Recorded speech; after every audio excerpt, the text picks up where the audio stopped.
اضافی مطالعہ۔ عزیز طلبہ، اس لیکچر میں ہم دیکھ رہے ہیں کہ اضافی مطالعہ کیا ہوتا ہے، اس کے کون سے تقاضے ہیں، اس کی مختلف صورتیں کیا ہیں۔ اوورآل ہم ایڈیشنل ریڈنگ پر بات کر رہے ہیں اس وقت۔ اب کے لیکچر کے اس مرحلے میں ہم بات کریں گے مطالعے کی مختلف صورتوں کے حوالے سے۔ ہم دیکھیں گے کہ مطالعے کی مختلف صورتیں کیا ہوتی ہیں، کس کس نوعیت کا مطالعہ کیا جاتا ہے۔ تو اگر ہم مطالعے کی مختلف صورتوں کا تذکرہ کریں عزیز طلبہ، تو دو اس کی مختلف صورتیں ہیں۔ ایک ہے گہرا مطالعہ اور دوسرا ہے سرسری مطالعہ۔ گہرا مطالعہ کیا ہوتا ہے؟ یعنی لسانی اور مکمل معنوی تفہیم پر مبنی مطالعہ گہرا مطالعہ کہلاتا ہے۔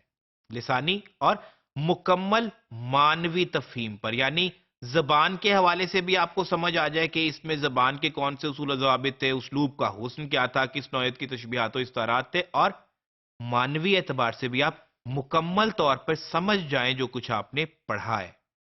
اب ہم دیکھتے ہیں کہ گہرا مطالعہ کرنے کے اصول کیا ہے۔ جب ہم لوگ گہرا کوئی ان ڈیپتھ سٹڈی کرنا چاہتے ہیں، ان ڈیپتھ ریڈنگ کرنا چاہتے ہیں، تو اس کے اصول کیا ہے؟ پہلا اصول تو یہ ہے کہ سابقہ تجربات سے متعلق یعنی تحریر ہونی چاہیے۔ ظاہر ہے کہ جو چیز آپ پہلی مرتبہ پڑھ رہے ہیں اس کے متعلق آپ کو بالکل کوئی فاؤنڈیشنل علم نہیں ہے، آپ اسے ان ڈیپتھ پڑھ ہی نہیں سکتے۔ آپ میں کنسنٹریشن اتنی ڈیولپ ہی نہیں ہوگی جس کے متعلق آپ بالکل کچھ نہیں جانتے، آپ اس کی ان ڈیپتھ سٹڈی نہیں کر سکتے جب تک کہ آپ کو تعارفی سطح کا اس کا علم نہ ہو۔ تو گہرے مطالعے کے لیے جب آپ کتاب کا انتخاب کریں تو لازم ہے کہ آپ اس فیلڈ کا انتخاب کریں جس کے متعلق فاؤنڈیشنل معلومات ہی صحیح لیکن آپ کسی حد تک جانتے ہو۔ دوسرا ہے مطالعاتی تسلسل۔ ظاہر ہے کہ تسلسل تو آٹومیٹکلی اس وقت بن ہی جائے گا جب آپ پچھلی کسی ایسی چیز کو یا کسی ایسی موضوع کا مطالعہ کر رہے ہیں جو آپ پہلے سے جانتے ہیں، تو تسلسل اس میں آٹومیٹکلی قائم ہوتا چلا جائے گا۔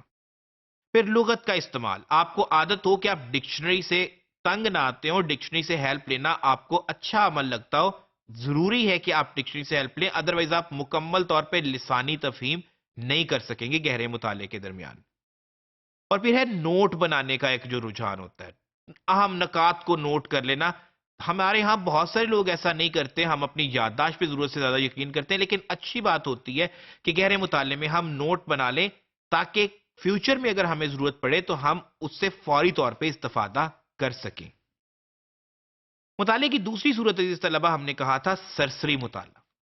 سرسری مطالعہ کیا ہے؟ وہ سبک رفتار قرأت جس کا مقصد کم وقت میں مجموعی معنی کی سطحی تفہیم ہو، سرسری مطالعہ کہلاتا ہے۔ یعنی کم وقت میں مجموعی معنی کی سطحی تفہیم، جلدی سے آپ ایک برڈ آئی ویو لینا چاہتے ہیں، اوورآل اسیس کرنا چاہتے ہیں کہ اس بک میں کیا ہے، تو اسے ہم سرسری مطالعہ کہیں گے۔ سرسری مطالعہ کے اہم اصول کیا ہیں؟ پہلی بات تو یہ ہے کہ جو لوگ سرسری مطالعہ کر رہے ہیں، برڈ آئی ویو لے رہے ہیں، کوئک سکیننگ کر رہے ہیں، کوئک ریڈنگ کر رہے ہیں، تو اس کے میں وہ اہم الفاظ اور نکات پر نظر رکھیں۔ جو کتاب میں اہم پوائنٹس، اہم الفاظ ہیں، ان کو عادت پڑ جاتی ہے، ود پیس آف ٹائم انسان اس چیز کا عادی ہو جاتا ہے، جو لوگ برڈ آئی ویو کے عادی ہوتے ہیں یا جنہیں کوئک سکیننگ کرنی پڑتی ہے کہ ان کی نظر ہی اہم نکات پر پڑتی ہے۔ پھر مسلسل مشق، یہ بات آپ کو ایک دم حاصل نہیں ہوگی، اس کی آپ کو مستقلاً ایکسرسائز کرنی پڑتی ہے۔ اور بات جو ہمیں ذہن میں رکھنی چاہیے کہ یہ کوئک سکیننگ جماعت سوم کے بعد قابل عمل ہوتی ہے۔ ابتدائی سطح پہ ظاہر ہے کہ بچے نے کیا ان ڈیپتھ سٹڈی کرنی ہے اور کیا سرسری مطالعہ کرنا ہے، اس کی وہ ایج نہیں ہوتی ہے۔ تیسری کلاس کے بعد آپ اس طرف کو بچوں کو راغب کرتے ہیں۔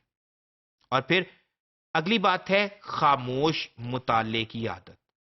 جب آپ نے جلدی جلدی چیزوں کو پڑھنا ہے تو پھر آپ بآواز بلند نہیں پڑھ سکتے، اور اس وقت تک مکمل نہیں کر سکتے جب تک آپ کو خاموش مطالعے کی عادت نہیں ہے۔ تو یہ ہے عزیز طلبہ اضافی مطالعے کے حوالے سے مطالعے کی دو مختلف صورتیں۔